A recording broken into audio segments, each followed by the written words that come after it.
Hello बच्चों, कैसे हैं आप बच्चों। आज मैं आपको पार्टनरशिप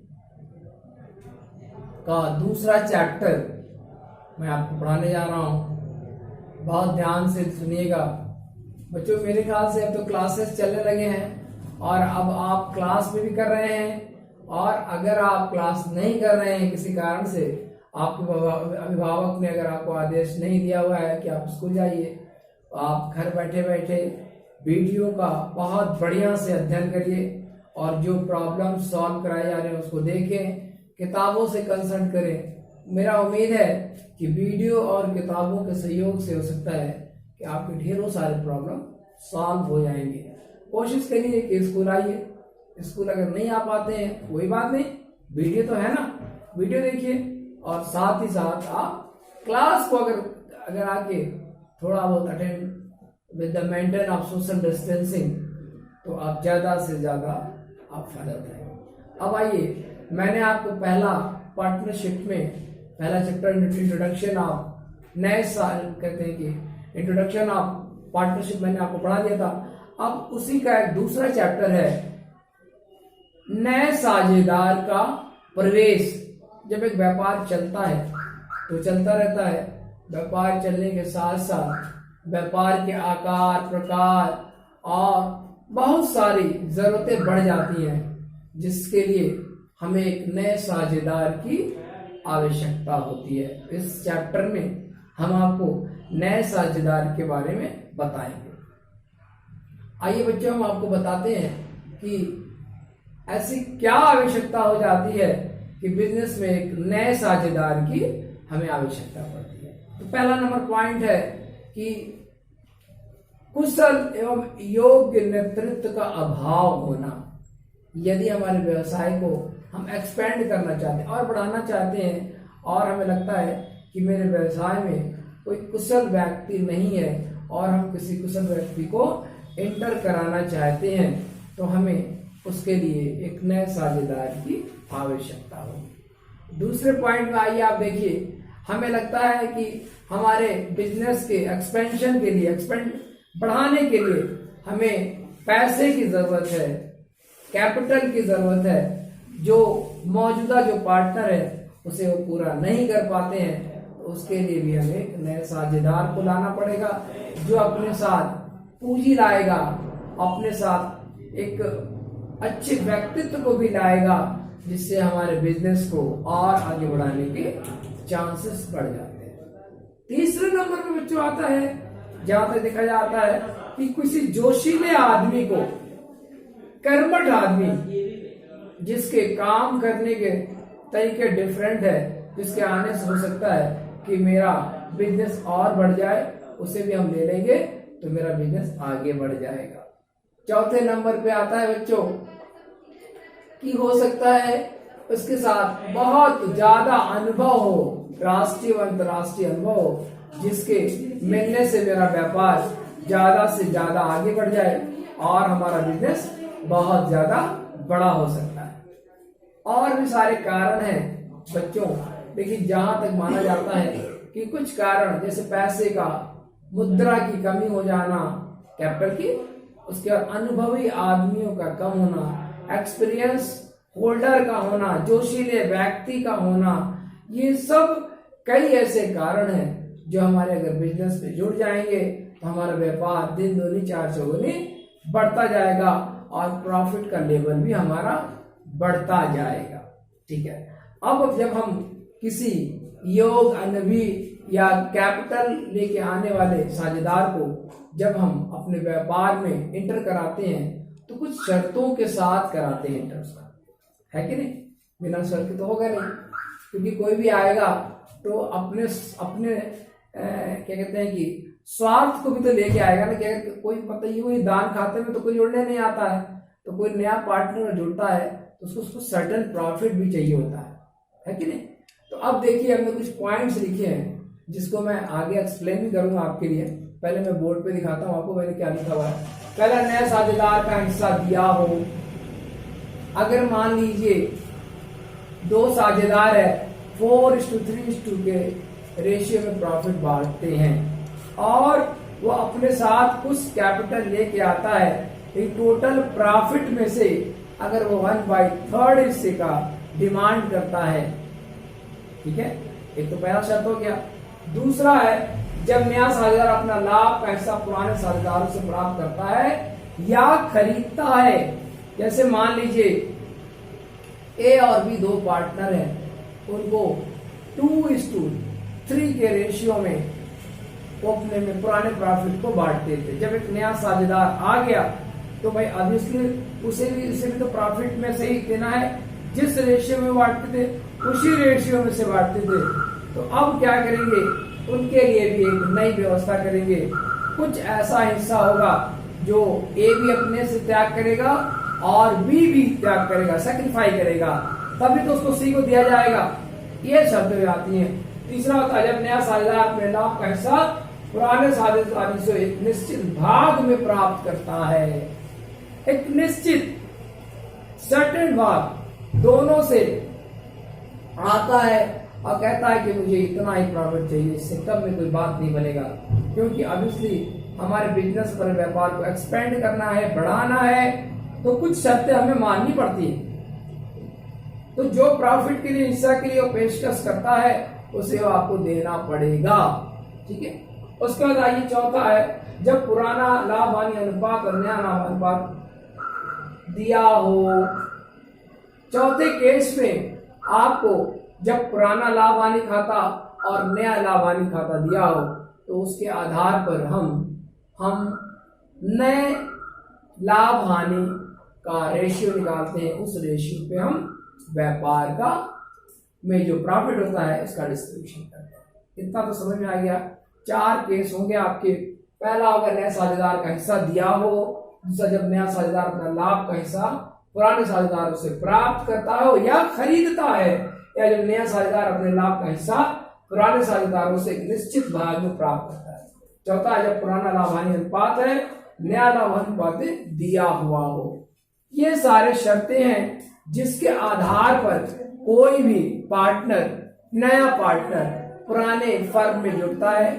बस उसका ध्येय एक ही होता है कि हम अपने लाभ के हिस्से को ज्यादा से ज्यादा प्राप्त करें, क्योंकि वो अपने साथ कैपिटल लेके आता है, अपने साथ एक बहुत बड़ा अनुभव लेके आता है, वो अपने साथ बहुत पुराने अनुभव को लेके आता है, जोश लेके आता है, जिससे व्यापार में प्रॉफिट बढ़ने की संभावनाएं ज्यादा से ज्यादा बढ़ जाती हैं, ठीक है।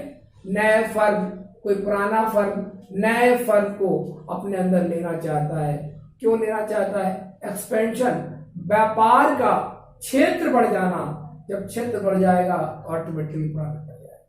तो नए साझेदार आते हैं तो कुछ शर्तों के साथ आते हैं। मैं एक आध क्वेश्चन ले लेता हूं आपके लिए ताकि आपको आसानी रहे क्वेश्चन को समझाने में, ठीक है। अब आइए कुछ क्वेश्चन मैं दे रहा हूं आपको, तो बहुत ध्यान से देखिएगा। क्वेश्चन अच्छा होगा तभी समझ में आएगा आपको, अदरवाइज नहीं आएगा। तो बहुत जरूरी है इस क्वेश्चन को बहुत ध्यान से देखिए। हाँ, मैं आपको बताता हूं कि कैसे क्या करते हैं ताकि हमारा नया साझेदार का वो निकल जाए। एक फार्मूला कहीं ना हो तो लिख लीजिए। इसमें कहते हैं वो त्याग का भाग, जैसे ए भी साझेदार है, अगर सी प्रवेश करता है तो उसके कुछ सेक्रीफाइस जो ए बी उनको छोड़ेंगे वही तो उनको प्रॉफिट मिलेगा ना। तो इसको लिखते हैं पुराने साझेदारों का अनुपात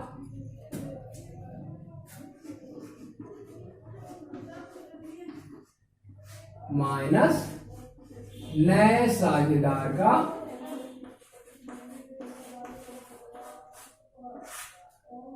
अनुपात।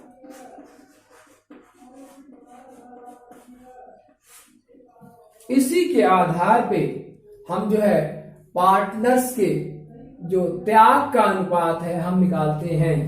जिसके आधार पर हम नए प्रॉफिट एंड लॉस रेशियो का निर्धारण करते हैं। पुराने में से घटा के नया जो लाभ का प्रतिशत होगा हम उसे घटा के एक नए लाभ का प्रतिशत हम उसका निर्धारण करेंगे। तो बच्चों आइए क्वेश्चन ले लेते हैं, ज्यादा बेहतर होगा क्वेश्चन लेंगे तो आपको यह समझ आएगा। अब देखिए एक्स वाई और जेड 4:3:2 के अनुपात में लाभ का केस नंबर 1 ले रहा हूं मैं, याद रखिएगा। नए साझेदार का हिस्सा दिया हो अगर तब कारण डी को जेड को भविष्य के लाभ के 1/3 हिस्सों के लिए प्रवेश दिया जाता है। नया लाभ हानि अनुपात और त्याग का अनुपात निकालिए। नया लाभ हानि अनुपात भी निकालना है और त्याग का अनुपात निकालना। ये आप इतना ही इसको लिख लीजिए, तो आपको दिक्कत नहीं होना चाहिए। मेरा मानना है कि अगर ठीक से अगर आपको समझ में आ जाएगा तो नए साझेदारों के परिवार प्रवेश के जितने भी क्वेश्चन होंगे मेरे बच्चों वो आप बहुत बढ़िया से सॉल्व कर लेंगे और आपको कभी कोई प्रॉब्लम नहीं होगा। मेरा भी ध्येय है कि ज्यादा से ज्यादा आपको मैं समझाने की कोशिश करूं। अब आइए मान लीजिए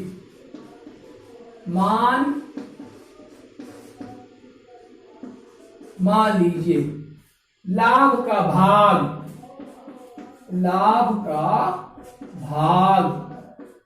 1 है। जब लाभ का भाग दिया हो और मैं कह रहा हूं कि z जो है 1/3 हिस्से के लाभ के लिए प्रवेश करता है, तो क्या होगा 1/3 के लिए आ रहा है, आएगा 3 यहां पर 3 - 1 - 2/3% के भाग के लिए आपको व्यापार में जो लाभ हुआ उसके 2/3 भाग के लिए वो आपका हिस्सेदार हो गया। ठीक है। अब ए का लाभ हानि अनुपात, एक एक्स का लाभ हानि अनुपात।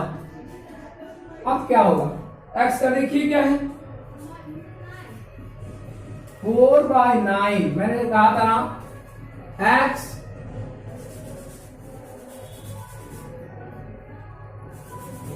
इसको ए बी सी कर लीजिए, ए बी और सी का लाभ का अनुपात कितना है 4:3:2 है और डी जो है 1/3 भाग के लिए लाभ के प्रतिशत के लिए आता है व्यापार। ठीक है। तो अब लाभ हानि अनुपात नया निकाल रहे हैं, तो देखिए 4 5 6 7 8 9 9/4 4/9 हो गया ना, यहाँ पे 4/9 हो गया। अब इसको क्या करना है इंटू 2/3, इसका 2 कितना हो जाएगा 18/27। ठीक है। वैसे निकालेंगे बी का लाभ का अनुपात, ये देखिए 3/9 गुणे 2/3, ये हो जाएगा आपका, ये 3 कट जाएगा 2/9 आ जाएगा। उसके बाद ऐसे सी का लाभ हानि का अनुपात आ जाएगा, ये देखिए 2/9 इंटू 2/3 4/27। ठीक है। इस तरह से नया लाभ हानि अनुपात हमने निकाल लिया। तो नया लाभ हानि अनुपात निकालेंगे, इसको देखिए क्या करेंगे, ए बी और सी और डी का नया लाभ हानि अनुपात, नया लाभ हानि अनुपात है मेरे बच्चों, ये देखिएगा 8/27 is to 2/9 upon 4/27 और नया भाग वो भी लेके आया सी 1/3। इतना समझ में आया आपको, हमारे ख्याल समझ में आ गया। इसको मैं मिटा रहा हूं। ठीक है, ये आ गया। अब देखिए एलसीएम ले लीजिए, कुछ मत करिए, एलसीएम 27 ले लीजिए। यहां पर 8 9 3 27, 3 3 6, यहाँ 4 होगा, 3 9 27 9, इसलिए नया लाभ हानि अनुपात ए, बी और सी और डी का हो जाएगा आपको 8:6:4:9। यह नया लाभ हानि अनुपात आपका आ गया। अब नया लाभ हानि अनुपात आ गया, अब इसके साथ साथ अब हम त्याग का भी अनुपात निकालेंगे। ए, बी, सी, डी ने कितना त्याग किया है उसका भी हम निकालेंगे। इसको रहने देते यहीं पर, है ना। अब देखिए त्याग का अनुपात, अब त्याग का अनुपात हम निकालेंगे। तो मैंने आपको फार्मूला बताया था ना आपको, उसमें क्या था, पुराना अनुपात माइनस नया अनुपात। यहां पर है ना, पुराना अनुपात माइनस नया अनुपात। अब पुराना कितना था, ए का त्याग का अनुपात, ए का त्याग का अनुपात।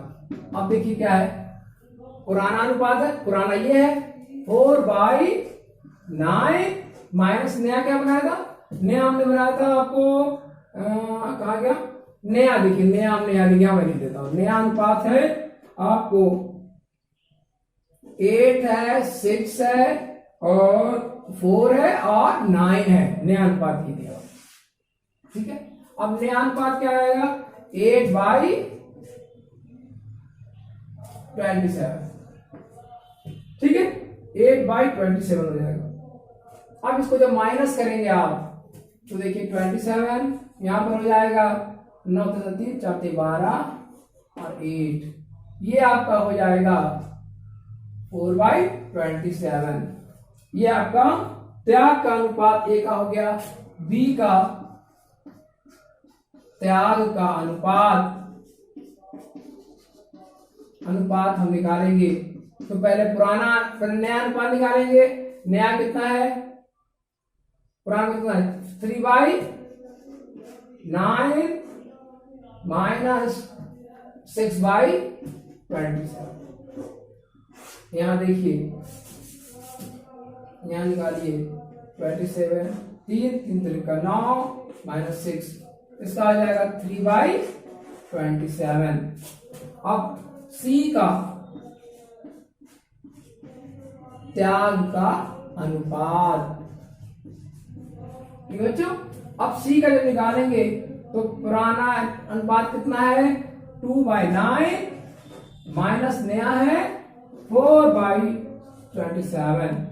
एलसीएम लेंगे 27, यहां हो जाएगा 9 3 3 6 और माइनस 4, 2/27। इस तरह से ए, बी और सी का त्याग का अनुपात ये मेरे बच्चों हो जाएगा। अब देखिए ए का है 4/27 और बी का है 3/27 और सी का है 2/27। इस तरह से रेशियो हो गया 4:3:2। ये आपके त्याग का अनुपात ये रहा, और जो प्रॉफिट बांटेंगे इसके बांटेंगे। नंबर 1 केस मैंने सॉल्व कर दिया। दूसरा केस अब आइए आपको मैं बताता हूं। सेम फार्मूले पे ऐसे ही बैठेगा, कुछ नहीं करना है आपको, ज्यादा परेशान होने की जरूरत नहीं है। मुझे लगता है कि आप कर भी लेंगे। ठीक है, अब आइए ना हो तो अब हम आपको लास्ट बता देते हैं। लास्ट वाला क्या है उसमें मैं बताने की कोशिश करता हूं। लास्ट वाला जो था वो केस नंबर 4, पुराना लाभ हानि अनुपात और नया लाभ हानि अनुपात दिया हो जब, तो इसके लिए क्या करेंगे, बहुत आसान तरीका है। पुराना लाभ हानि अनुपात और नया लाभ हानि अनुपात दिया हो। अब एक क्वेश्चन देखिए, ए बी समान अनुपात में लाभालाभ का विभाजन करते हुए सी एक साझेदार में प्रवेश करते हैं। ए बी सी का लाभ का अनुपात 5:3:2 है। तो क्या होगा, देखिए ए बी सी नया, पुराना अनुपात क्या है, ए बी का नया अनुपात दिया हुआ है आपको दिया हुआ है, बराबर करते हैं और सी का जो नया सी आता है तो 5:3:2 के अनुपात में करते हैं। अब देखिए ए का त्याग का अनुपात क्या होगा, ए के त्याग का अनुपात, ठीक है। अब आपको मैंने कहा है कि जब लाभालाभ बराबर बांटते हैं, ठीक है, तो अब देखिए इसमें क्या कह रहा है, जब पुराना लाभांश अनुपात हो और नया लाभांश अनुपात दिया हुआ हो तो क्या बराबर बराबर बांटते हैं। तो ए का त्याग का अनुपात A1/2 बराबर बराबर बांटते हैं ना, ए और बी बराबर बराबर बांट रहे हैं। ए का त्याग का अनुपात पुराना अनुपात माइनस नया अनुपात, ठीक है। सूत्र लिखना पड़ेगा क्या, मैं देखिए ये है त्याग का अनुपात पुराना अनुपात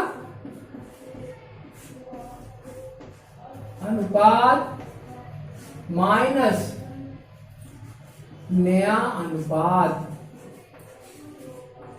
ठीक है। पुराना अनुपात देखिए, ए का त्याग का अनुपात क्या हो जाएगा, बराबर बराबर बांटते हैं तो 1/2 है ना, माइनस है यहां पर है तो ए का कितना है 5/10, ठीक है।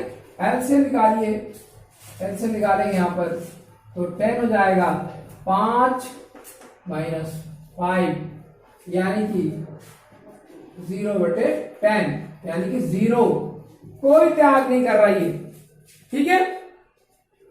अब बी का त्याग का अनुपात